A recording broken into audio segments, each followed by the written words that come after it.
here's the hypothetical we're dealing with. Okay, you signed a new client. You're a fractional CMO. You signed a new client, and today's day one. So new engagement. It's going to be a year-long engagement, but today's day one. They're new to you. You're new to them.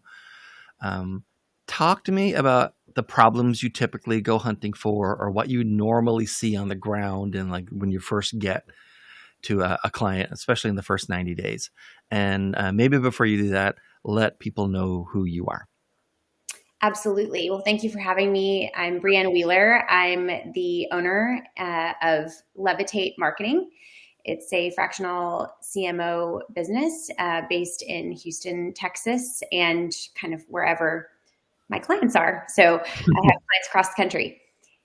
To answer your question, so the first 90 days is crucial. What I see a lot. So the first step is really the fractional CMO is going to come in with a fresh perspective. And I think that's the most useful thing in the first 90 days is all of the challenges that the organization is facing. They know that they exist on some level, right. And they also don't have any idea what to do about it, or they just can't get out of the weeds in order to start to attempt to solve those challenges. So the first 90 days are about identifying the organization's biggest marketing department challenges or outreach or engagement, whatever they're focused on most, personnel, and working through how to solve them.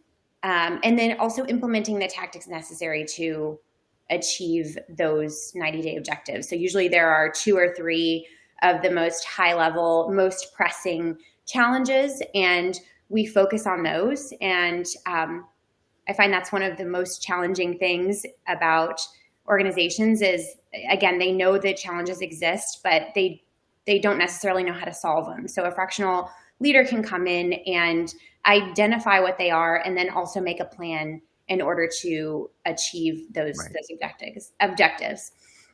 And the one thing I'll add is the key difference between a fractional marketing leader and a consultant is the fractional leader is really there to help carry through the plan they present. In the case of a year-long engagement, especially, they're there to carry it through and are accountable to whatever objectives are set versus, I get this question all the time, what is the difference between you and a consultant? You're just a consultant, right? And it's a little bit different in nature. So we stay strategic and also help to carry through the work of the objectives. Makes sense. All right, good. So hi, Jennifer. Hello. Jennifer, same scenario. So new customer, new engagement. You've got some runway, right? It's going to be 12 months. Not like everything has to be done in 3 weeks or something. I know you'd never take a 3-week engagement, but still. And so there's a little bit of runway, but today's day one and you're new to them and they're new to you. You've never even met anyone in their marketing team like you know. And so what do the first 90 days kind of look like for you? And before answering that, let folks know a little bit about you. Yes, I'm Jennifer Cooper. I'm the founder and fractional CMO for Evolution Marketing. That is my company. And we are actually a fractional marketing consultancy. So I have a team of strategists. There's other me's underneath my company. And so yeah, in our first 90 days, I find that companies are hiring me for a lot of different reasons. Sometimes they're mostly moving from the startup phase into a kind of a growth phase. And they're like, how do we get to the next level? How are we going to move to the next level? Did we have kind of a junior marketer, a more green marketer working with us in the very beginning? We want to take it to the next level. We don't know what we don't know to grow the company. So they're looking for a mixture of just not only marketing support, but how do we kind of grow our revenue, or what are things that we should be thinking about? So it's a collaboration from a true fractional CMO position. You're coming in as looking at really the marketing operations of the business and not just coming in and saying, oh, well, let's get you a digital or an SEO strategy. So in those first 90 days, I come in and I try to understand their projected growth, like what's their roadmap for the next year, the next 3 years, and the next 5 years. Anything over that is really conversation. And what can we do to start looking at their team dynamic, to look at their existing marketing plans and see what they're going to need to work with sales and the operations of the company to take it to the next level. So the first 90 days is a lot of discovery. It's a ton of Q&A. It's a ton of kind of digging into the makeup of what they've been doing from a marketing standpoint, and then really building out the roadmap. I'm actually at 90 days right now with a very big client, and that's where we are. I'm actually writing up the memo of what I've seen, what I've discovered in the first 90, and how are we going to lay the groundwork for the next 9 months to get through that first year. And then we'll see what happens after the first year. Well, I'm glad you mentioned the CEO, because that's who I want to talk about next. So imagine I'm not Dean, podcast guy, anymore. I am Dean, the CEO at your client. Okay. Yes. What should I see and do or not do, especially maybe? What should I do or not do in the first 90 days after I've allocated the spend and interviewed, and finally my fractional CMO is going to start today, right? What should I do or not do to make sure I don't derail or even mute the strengths of that fractional CMO, Jennifer? I mean, for the most part, I am consistently reinforcing what this role looks like versus a consultant, as Brianna mentioned. Yeah. So it's just reinforcing and setting.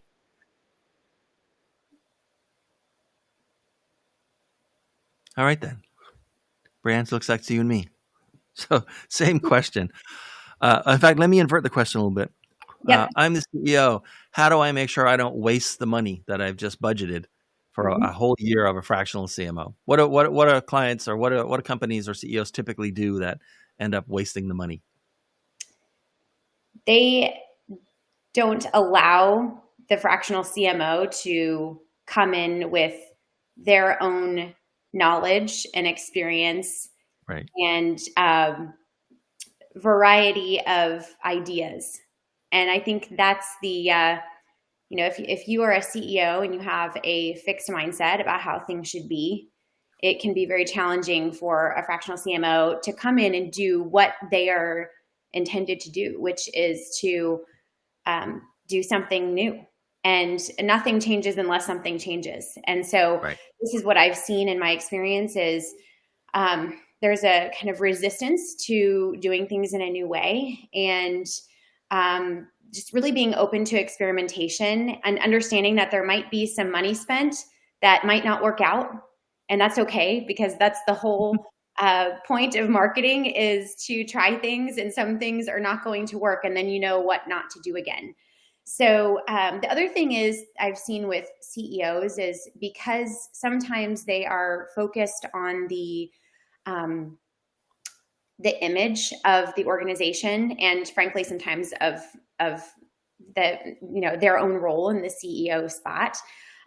They get emotional about how things are going versus measuring results on and progress based on numbers. That's really where you get your results and where you can stay focused and know what to do next, is when you're focused on numbers and progress that you have laid it out and said, here's what we need to do in this period of time. And if we do it, that's a success. Maybe everything wasn't perfect, but when we start to get emotional is where we lose footing, because then we make bad decisions that are not based in rooted in facts. Right. All right. Okay. So, there's an echo. Okay. Jennifer, that's better. Hey, the echo went away. Awesome. Jennifer, so welcome back. Hi. So it happens. Don't worry about it. So let's go back to that question. Okay.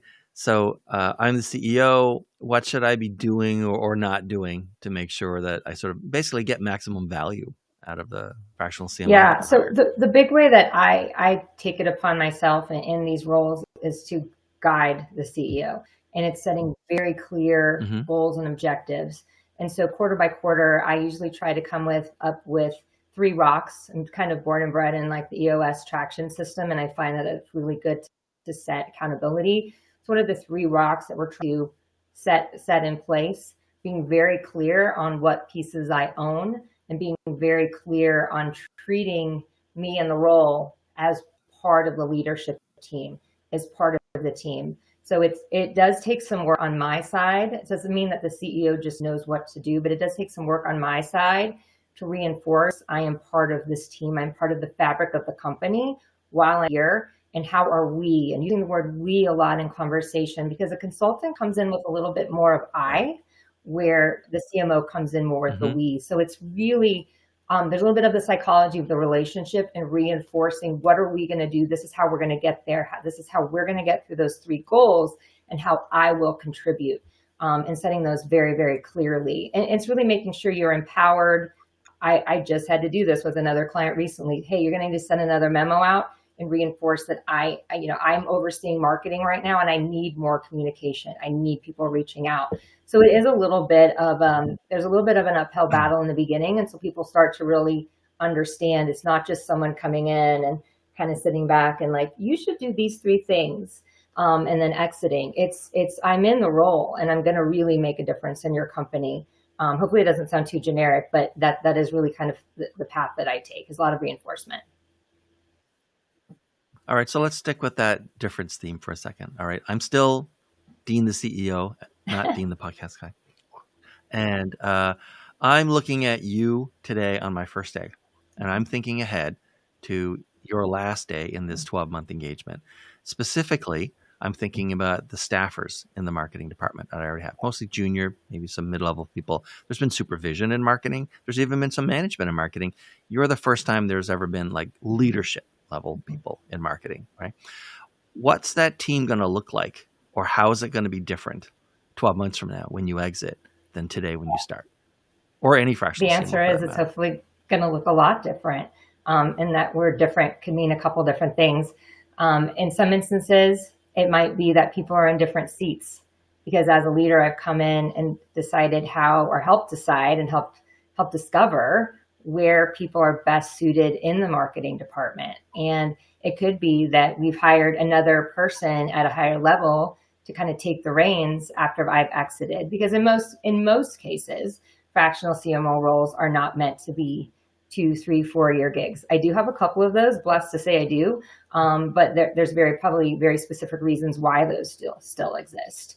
And right. So many times that's part of the initial agreement, and it's usually definitely a line item, even in our scopes and our proposals, is how do we help nurture, define, and redefine how the marketing department looks, and what is it going to look like 12 years from now. So it always looks different when I exit. And again, my goal is to come in as a mentor. I don't like to use the word boss, even when full-time roles. I like to look at as visionary and a mentor. How am I going to mentor you up and teach you something so that when I float away like Mary Poppins, the family's in a better place than it was when I got there.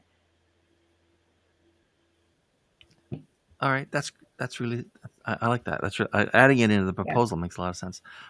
So, Brianne, here's the same question, but maybe slightly different now. Mm-hmm. So, I'm looking at this team, and I actually know a little bit about marketing, even though I'm a CEO. No. Insult intended, I think. And so I know that you're probably going to mix things up a bit, right? Mm-hmm. And so right now, the mix between internal folks and agency, or internal folks and contractors and remote people and all that kind of stuff, in sort of inside and outside folks, skill sets, gaps. I know it's probably going to change. In your experience, right, and other fractional CMOs as well, right? In your experience, how does a typical marketing team change mm-hmm. over the course of a year with this sort of fractional CMO arrangement? Yes, that's a great question. So in the short term, I think there are, and I've experienced this in the last couple of months. One of my clients is, I came in and it's just very clear that they just don't have the right people doing the right things. Mm-hmm. Or somebody is has responsibilities of 3 different roles. It's kind of funky sometimes. And so it's very easy for me to see first thing coming in, like where I can make little shifts. And I usually do that pretty quickly. This person's already using this email platform over here, but you have this other platform that, works in conjunction with that, as far as a calendaring perspective and sending things out to its membership organization. So this person should be in charge of both platforms, not just one, because they need to coordinate between the two. And previously it was separated. So there are small changes that I think you can make right away. And then the question is, beyond that, you start to get into, now that we have the right people in more of the right roles, what are we also missing? So in the same client example, I'm hiring right now for an associate director of the department, because there is a need for somebody to come in who is running day to day, but also can have an eye on the strategic and work with me on implementing those higher level goals that we've already identified. So that's usually what I see, is just not the right people in the right spots. And so it's a progress. It's a process. You really have to come in and understand what everybody's doing, first of all. Secondly, personality considerations, frankly, there's some of that. And then also what everybody likes to do. So on your question to Jennifer, what I want them to come out with after a year is they feel better about their work. They're doing more of the right work that they're supposed to be doing based on their skill set and what the organization needs. And then in addition to that, also from a leadership perspective, I want them to be more calm and happy in their roles. And I think that's also part of the job of leadership, is coming in and saying, I know there might be some drama going on over here, but we're just going to stay focused on what we need to stay focused on. Okay, so I have a fill in the blank question for you, but it's wide open. All right, you ready? Yep. Just finish this sentence for me and then explain your answer. Many clients just don't understand what? How healthy their business actually is. Do you want me to elaborate on that? Yeah, okay. So I say that because I work with a lot of recurring revenue organizations. So everything from professional membership and trade organizations to software, which seem like they don't have anything in common, but they do, because they are recurring revenue and they need to have consistent engagement with their members or customers. And so many times I have asked clients, I've come in and I've asked basically, like, what's your member retention? And software's probably better at this than anybody else. Right. But on the association organizational side, what's your member retention? I'm not sure. I think a year ago we looked at it and it was around 60%. Well, if you only have 60% of your clients or members returning year after year, then you have to not only make up if you want to grow, the response, when I ask them, what do they want me to come in and do? They say, help us grow. Well, you can't grow if you have to make up 40% of your client or membership base every year and then try to grow beyond that. It's very, very challenging. Hard to fill a bucket with a big hole in the bottom. Yes. So you'd be surprised at how many organizations actually don't have a sense of how healthy they are, because there might be some other products or offerings that are masking the long-term financial implications of actually not growing. All right. And so, Jennifer, what do you think?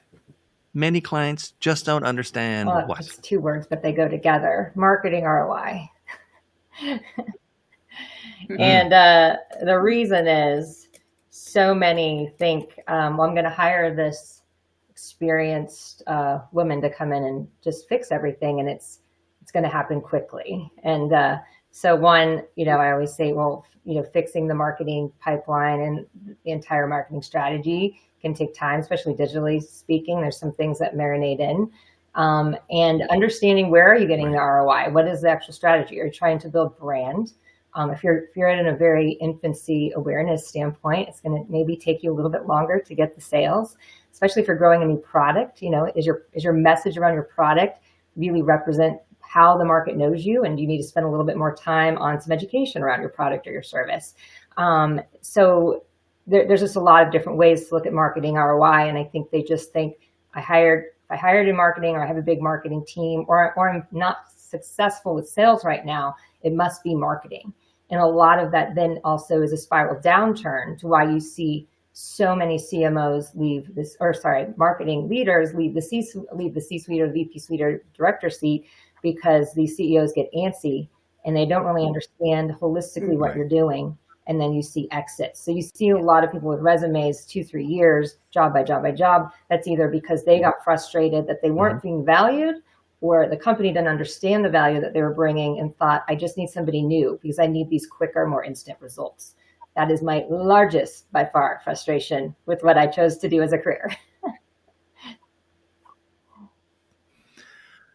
So, Jennifer, here's another scenario I want to run by you.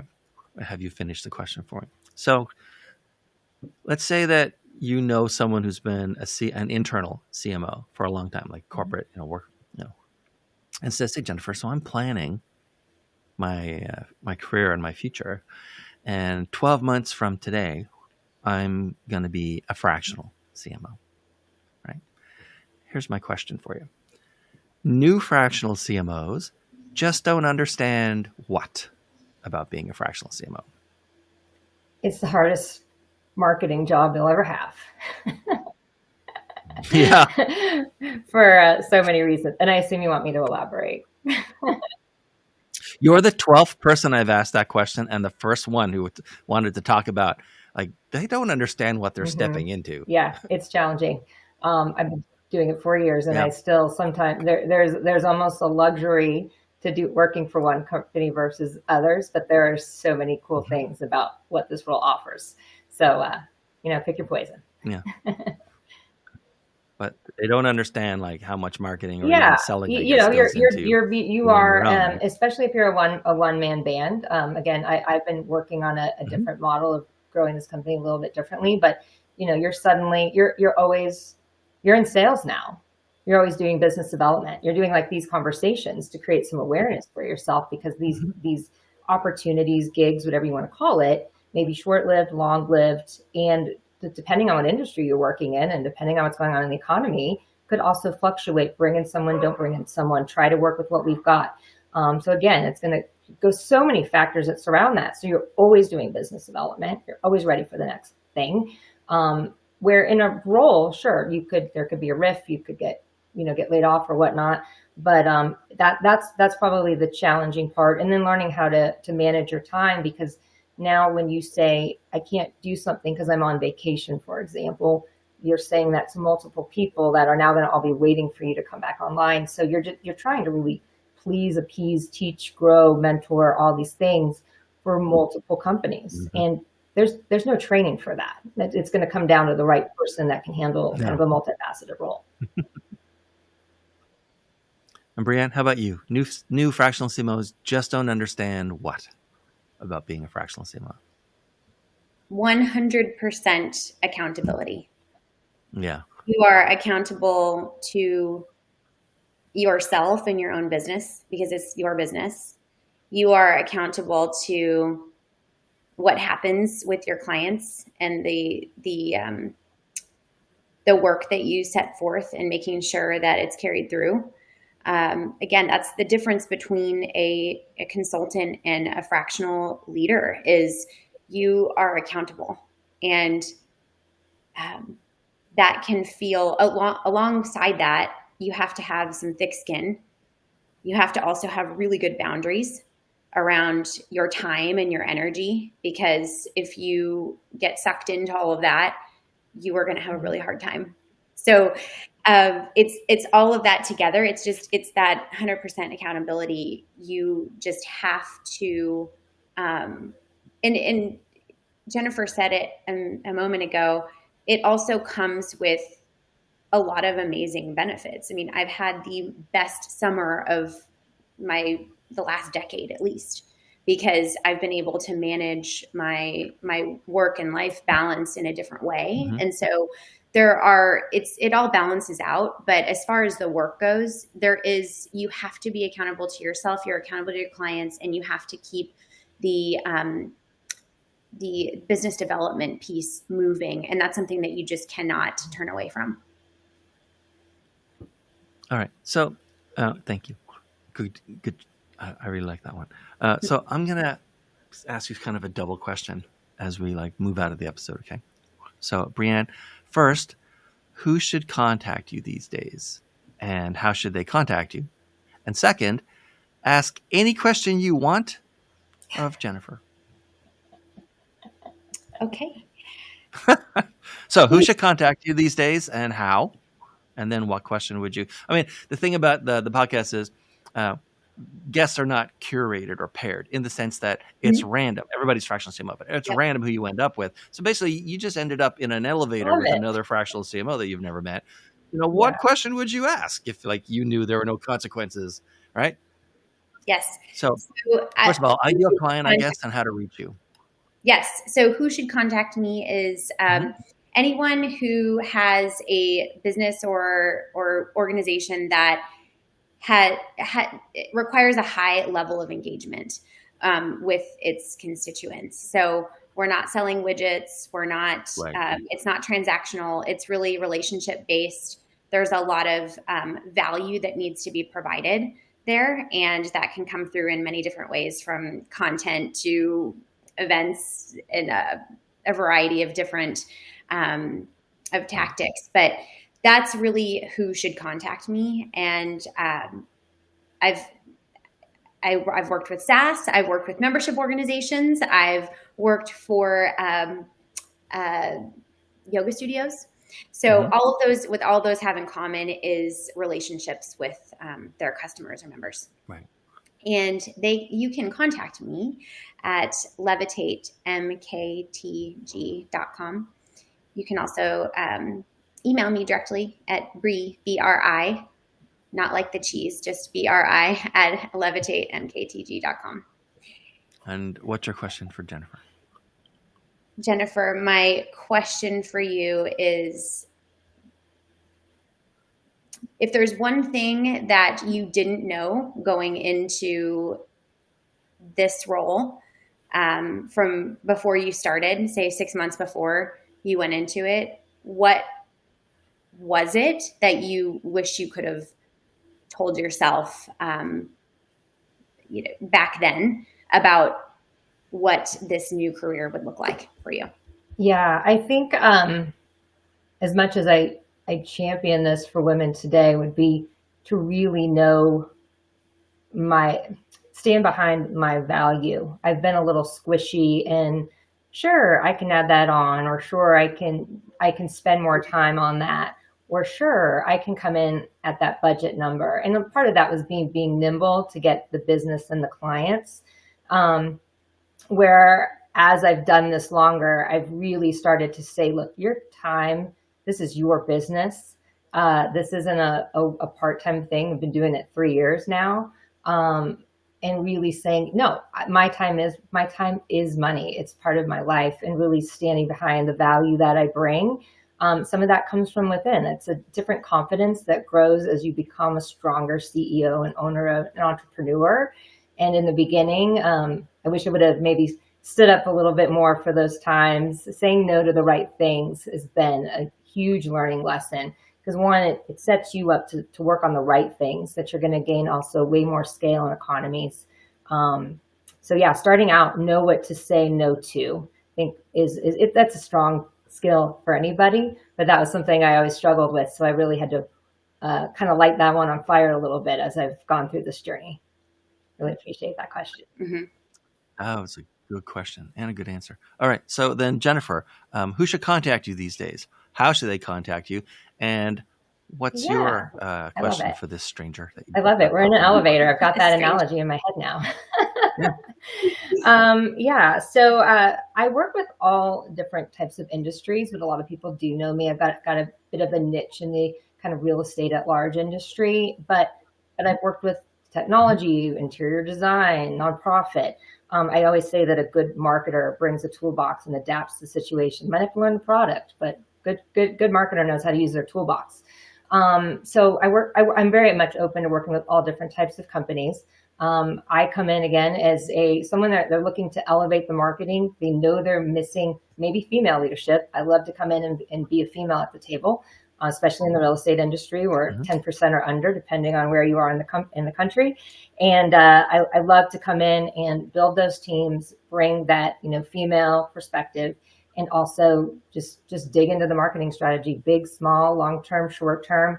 What's the need? Highly creative brand strategy is my go-to love, and like to have fun and bring a ton of energy to the table. But yeah, that's a little bit about us. You can meet me and learn more about my team at evolutionmarketingco.com. And I'm highly engaged on LinkedIn. So that's a little bit about me, and I can really work with anyone. And then my question for Miss Brianne is, as I've morphed as a fractional CMO, I've thought about scale, and part of it is how I'm modifying my business. Do you think about, or have you engaged in any tactics to try to scale your business? Mm-hmm. The first thing that I've discovered is that when you set forth big plans for a client, almost certainly there is a gap in the current team in order to get it done. And so one of the things that I'm working through right now is, how do I build? I don't necessarily feel like I need another fractional under me.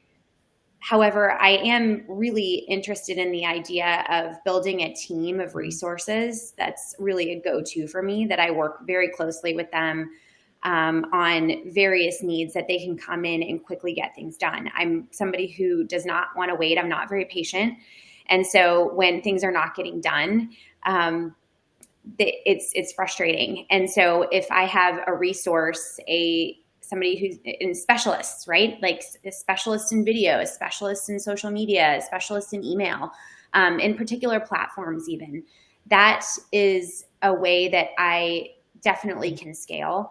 And then interestingly, another thing I've thought about doing that is adjacent to my work, Jennifer, you've mentioned coming in and being a female leader. I see one of the challenges in coming into an organization and leading a team is that there is often such a lack of confidence in the team's abilities and their possibilities. They're kind of just bogged down with what's happening day to day.